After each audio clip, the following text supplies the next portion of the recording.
Hi there, my name is Eugenio and I'm part of the digital imaging team at the British Library in London.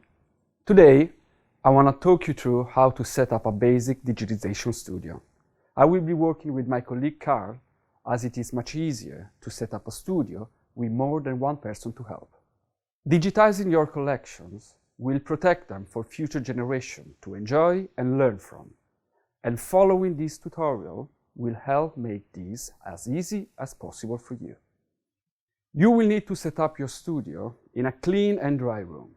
Here we are setting up in a room with natural light, and we also plan to use continuous lighting. If you have photographic lights, you can set up in a room with no natural light available. It is best to use photographic lighting or daylight rather than overhead ceiling lights, as these do not light the room evenly and can produce shadows.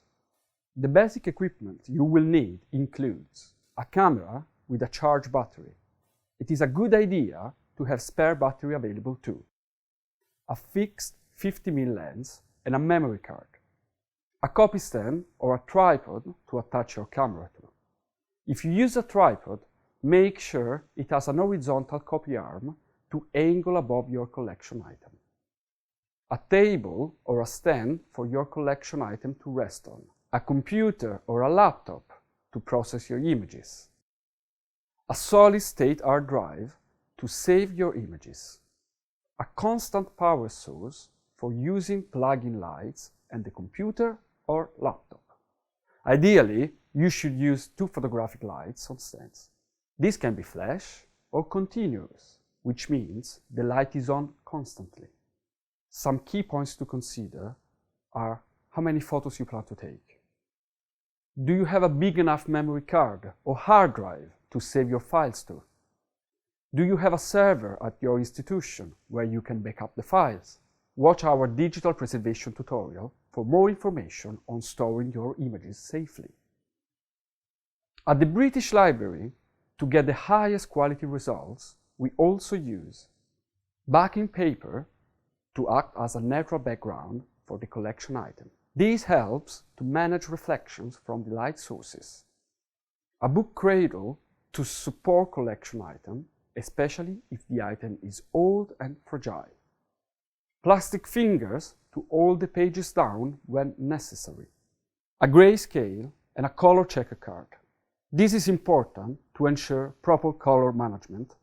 For example, the image can be measured across the file set to ensure consistency. It would be wise to keep some lens wipes to remove any dust and dirt during the capture process. You should always replace the lens cap once you have completed the process. If you are able to find these supplies, they will help you to get the best result from your shoot. Once you have assembled your basic digitization studio, we can start to look at the camera settings required to capture the sharpest and most professional quality images for your project. For more details about setting up a digitization studio and to read about advice from previous EAP grant holders, please read the guide Remote Capture, which is freely available on the EAP website.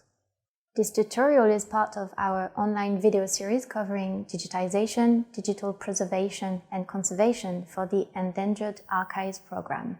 Please feel free to explore these resources at eap.bl.uk/training videos.